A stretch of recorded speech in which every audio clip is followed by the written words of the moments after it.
Here's another one where I first started working with Margaret Hiza, who's a climate change scientist. And in fact, recently she was picked up on the International Panel for Climate Change as one of their lead authors. Before she got famous, I had the chance of working with her and some of my students to understand climate change and its implications and looking at their local area. The reason we work so much with her is she's an expert in here in northern Arizona, and she's an actual research scientist working on these things, but she also understands her role in working with us and then working with students. And on the bottom picture on the right-hand side, well, the picture's on the left, but the person on the right is another person that we've worked a lot with. His name's Arnold Clifford. He's a botanist, and he's been very helpful in teaching students about the impact of climate change on the vegetation and the landscape. So by engaging students in very active science, connecting them with local scientists, going to important places like the picture on the right, you see the Grand Canyon in the background, doing all these kind of things really make it a significant experience for the students.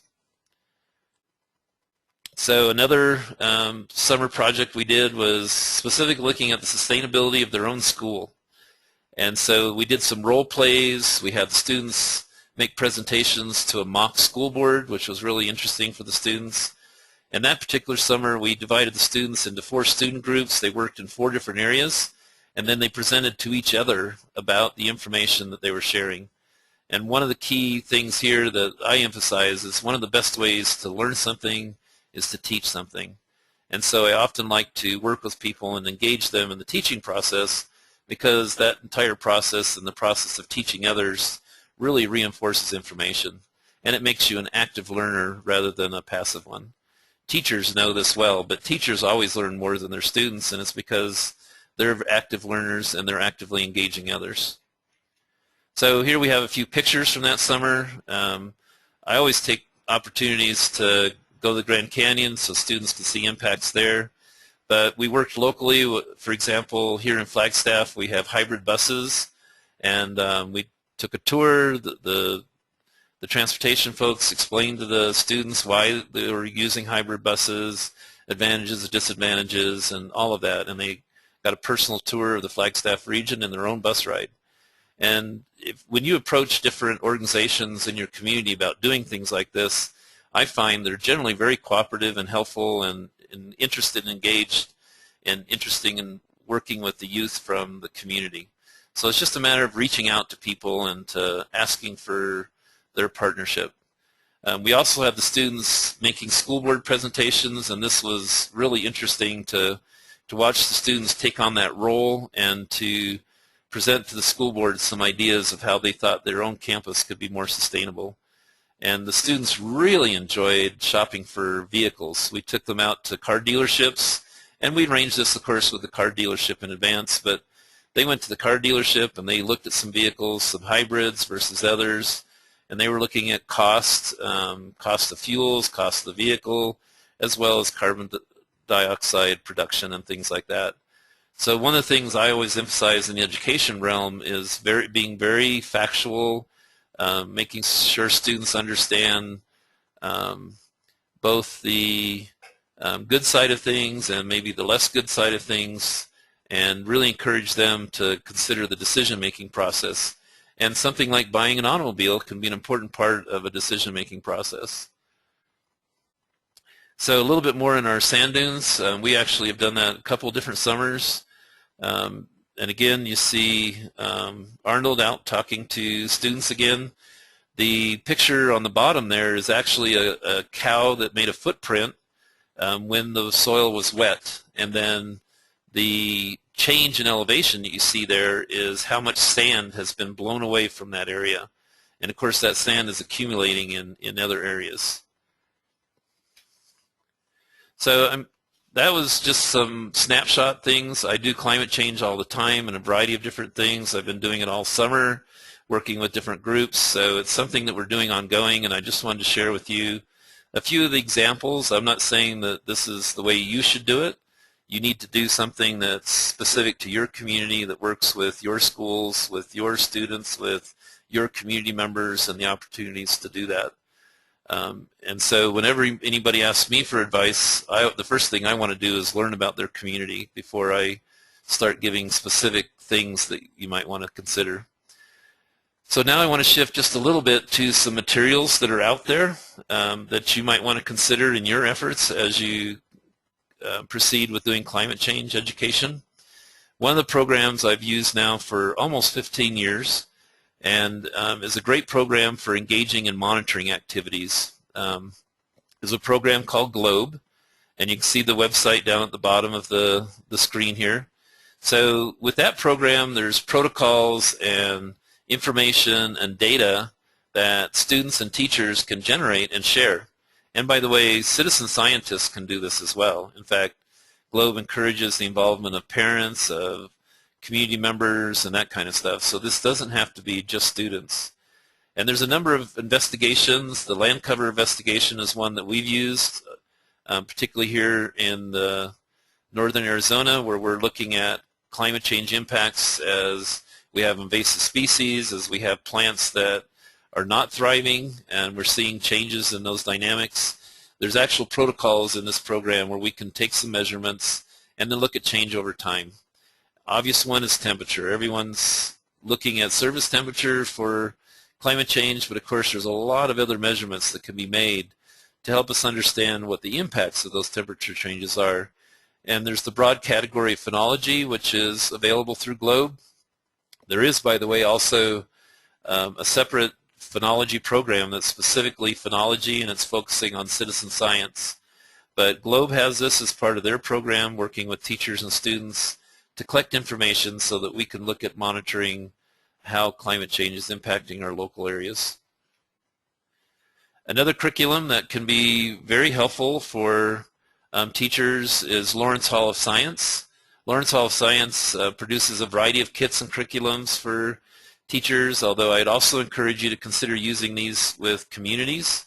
If you're having evening events and stuff and you want to engage people in active learning, these kits and these publications can give you ideas and information of how to engage different groups in learning about climate change.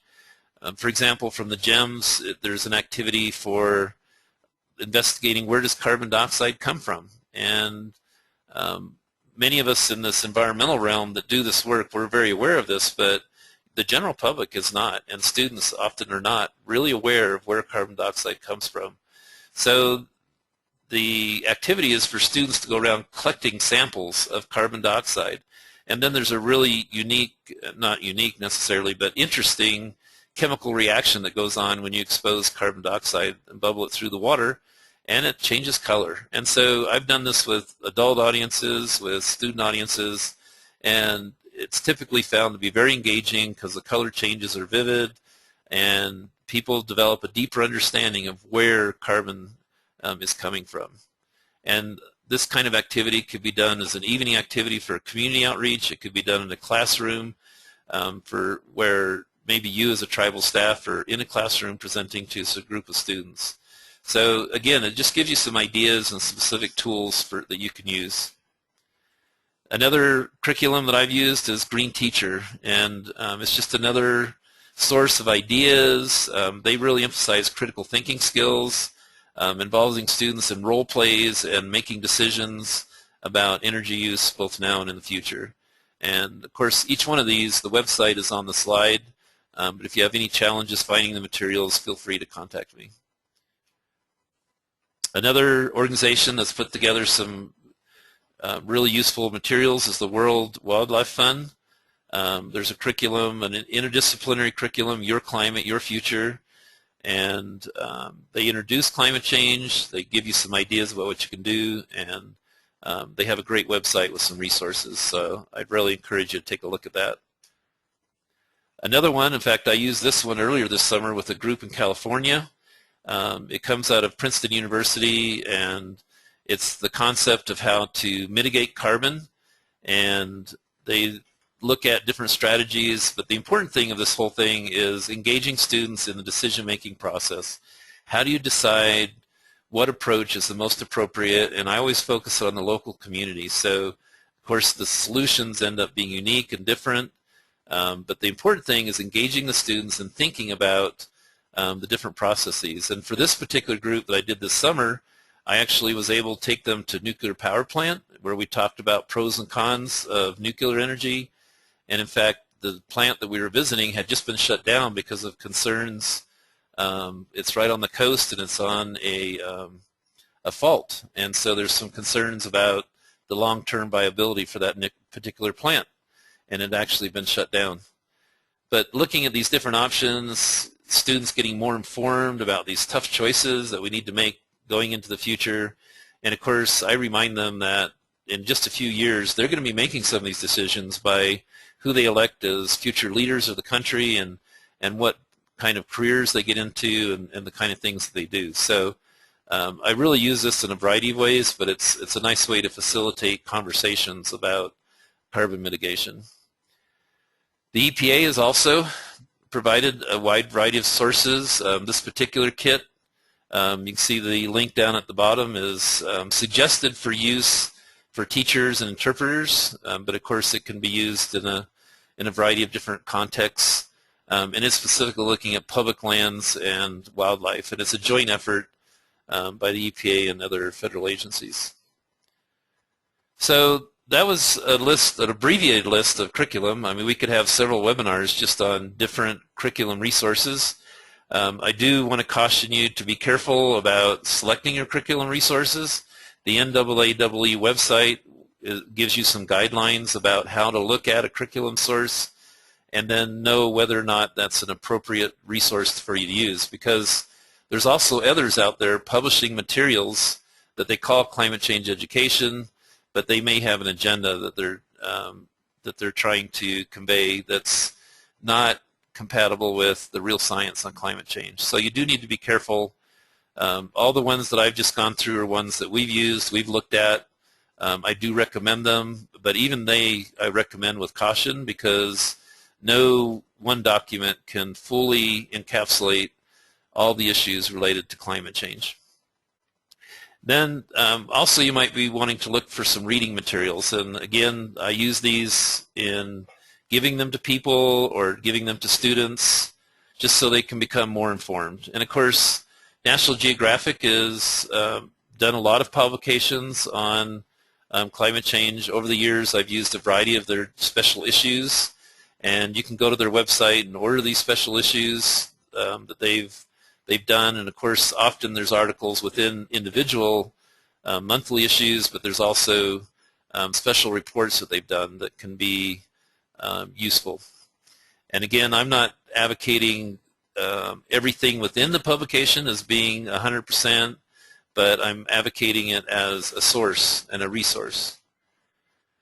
Time Magazine, that might be a little more controversial, because certainly Time Magazine gets more into the politics of the issues, but this particular publication that they did was a global warming focus, and they claimed that they took out the politics, or at least that they didn't focus on it. And so I would use a little caution with this resource, but the nice thing about it was that it was written for lay audience. It's non-scientific, addressing a scientific issue. And I did find it useful working with teachers and students. But with any source, you want to be careful about individual pieces of information may not be 100% accurate, but there's still sources that you might want to use. There's other outreach materials that you might find useful. These are particularly helpful in looking at perhaps things you want to share with tribal leadership as you're educating tribal leaders about climate change. And so these publications are specifically targeted to that kind of audience. The one in the lower left-hand corner, Northwest Tribes, is a regional kind of documentation that can help you convey information to others about their region and some of the things that are specific there. The publication on the right-hand side is an EPA publication, and it's really about climate change communication, which is a whole nother area, and it's definitely related to education and outreach, but is another area that you might want to focus some of your time and energy on reading about and understanding this whole communication issues, because in and itself can be useful to learn about as well as to use in your efforts to teach about climate change. Also, another important thing is public perception, and I've mentioned several times that there's some controversy about climate change. Well, most of the controversy, at least related to science, is somewhat manufactured.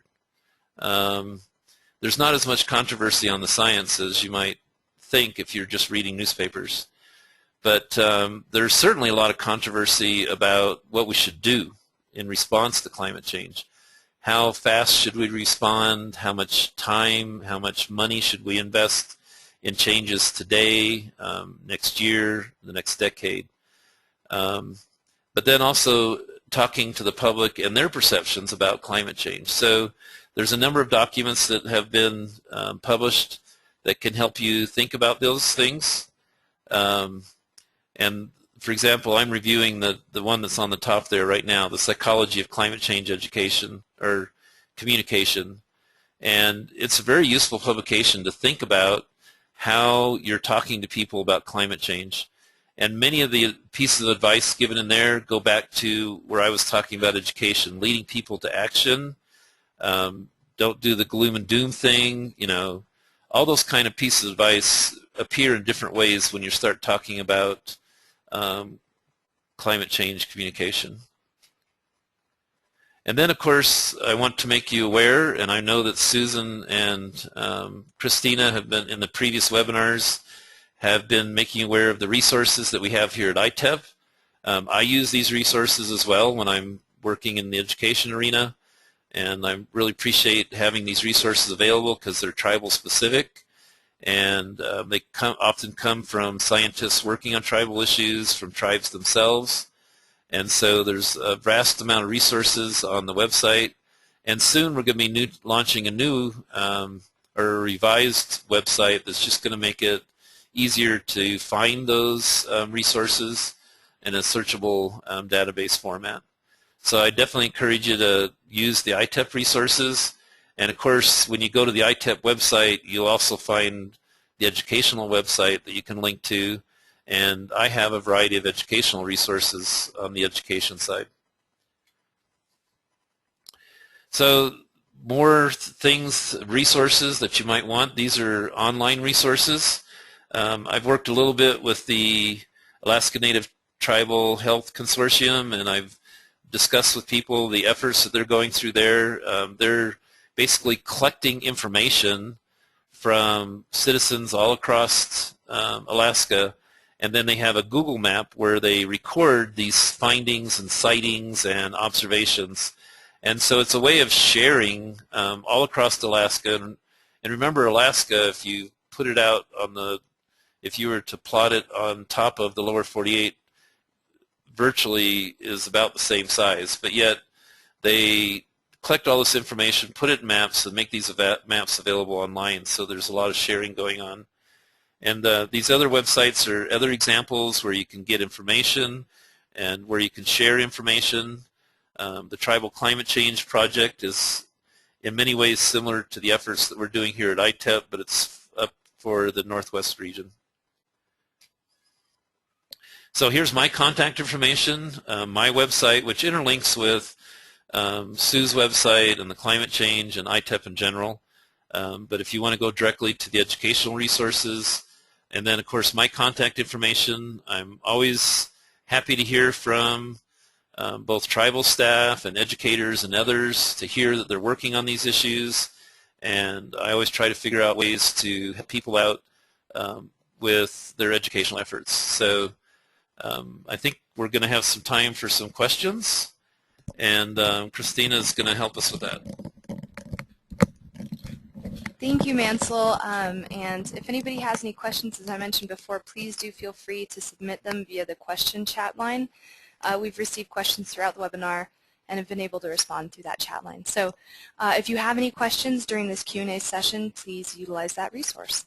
The first question is from one of our participants, and it is there any engagement or are there partnerships that are being formed with tribal colleges to educate the natural resource and STEM students in order to address climate change issues internally on a tribal level? Well, I appreciate that question because I think that's an excellent opportunity, and the tribal colleges in your respective regions might be excellent partners for working on. Just to give you a couple of specific examples, we've been working, in fact, Christine and I have worked several times with Dene College, both in Saline and Shiprock, on some specific projects and issues, and working with their students. We've had internships with tribal students, and so there's lots of opportunities for that. And in fact, from NAU, I've also placed a few interns also working on climate change issue within Navajo Nation.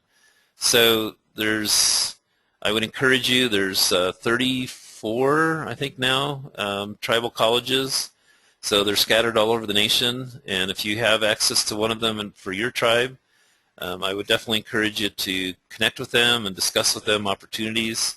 It's a little bit late in the game, but right now there's actually a RFA or an RFP from NASA that's specific to tribal colleges, and you might be able to partner with a tribal college to respond to this RFA.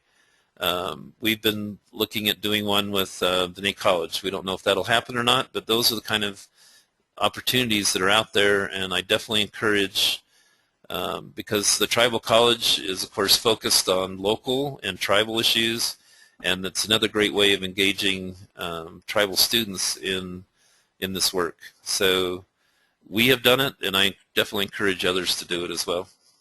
This is Sue. I'd like to add something, and that is some of the tribal colleges have developed some climate change curriculum and are offering climate change courses to their students.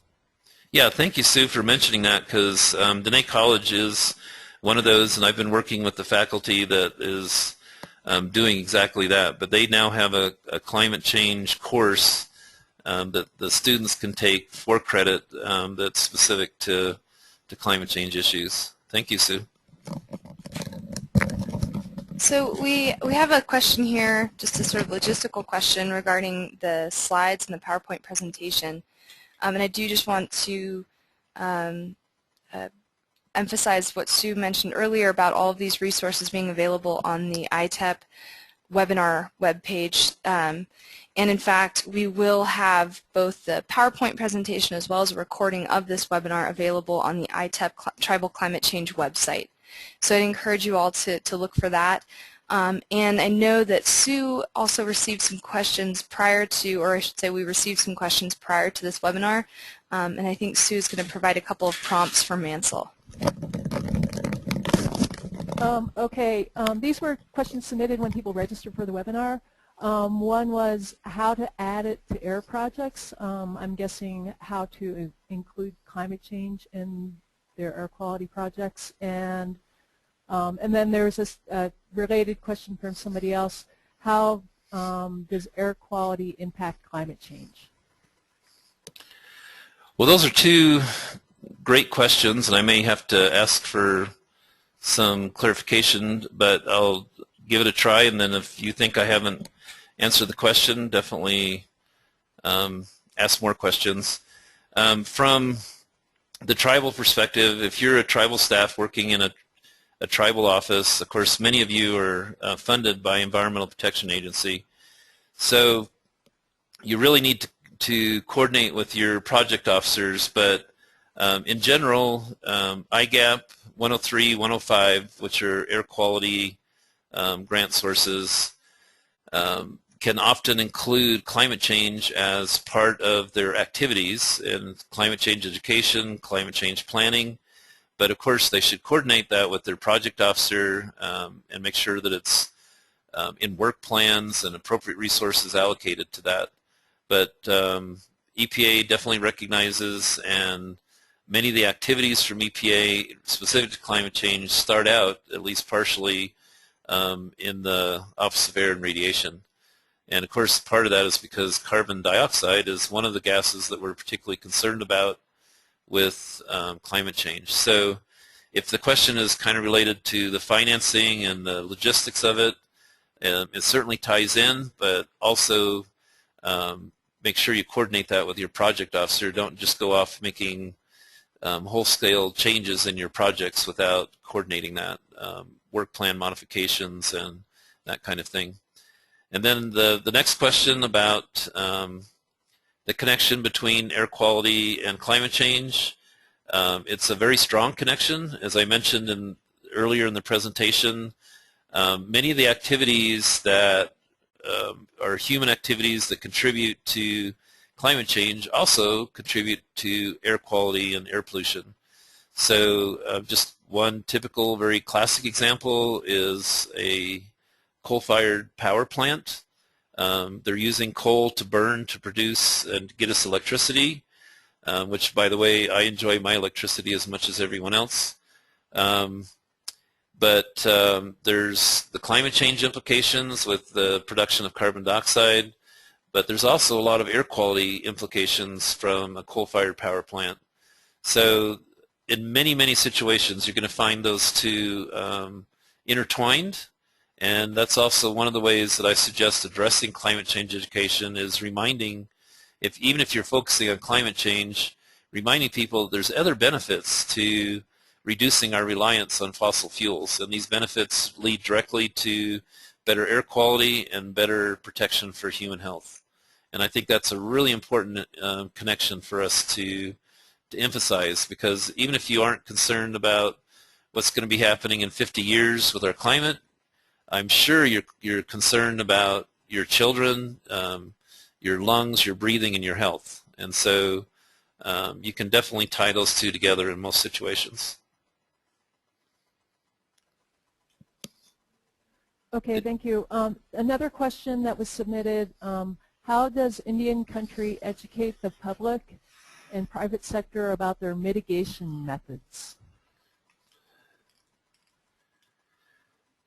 Well, that's another great question, and that almost sounds like I would call it almost a PR kind of task. I think it's important for tribes to make people aware of their efforts, and in fact, in many cases, I think tribes can be a role model for surrounding communities. And so there's a variety of different ways that I think that can be done, and it'll depend on the community involved. But I would definitely encourage, for example, good relations with your local newspaper reporters. You know, there's a lot of interest in climate change issues, and oftentimes what gets published are the things that maybe aren't really helping us much, because they're very vocal groups and very active groups that might even be what we call climate change deniers. So tribes can get involved by going through local newspapers and sharing information. If you're doing education events, get news coverage for those kind of events. So that's definitely one way. Another way is for tribal staff to be involved in larger regional efforts to work on climate change. In many cases, if you look outside the reservation boundaries, your tribal boundaries, you'll find other groups that are interested. And I know that it can really be a pull on your limited manpower resources, but whenever you can, get engaged in those larger regional groups that are working on these issues, and make sure they're aware of the efforts that are already going on at the tribal level, and it might even give you opportunities to make commitments to work on regional issues. So those are just two specific examples, but I would definitely encourage tribal staff to take some time to get the word out about things that they're doing.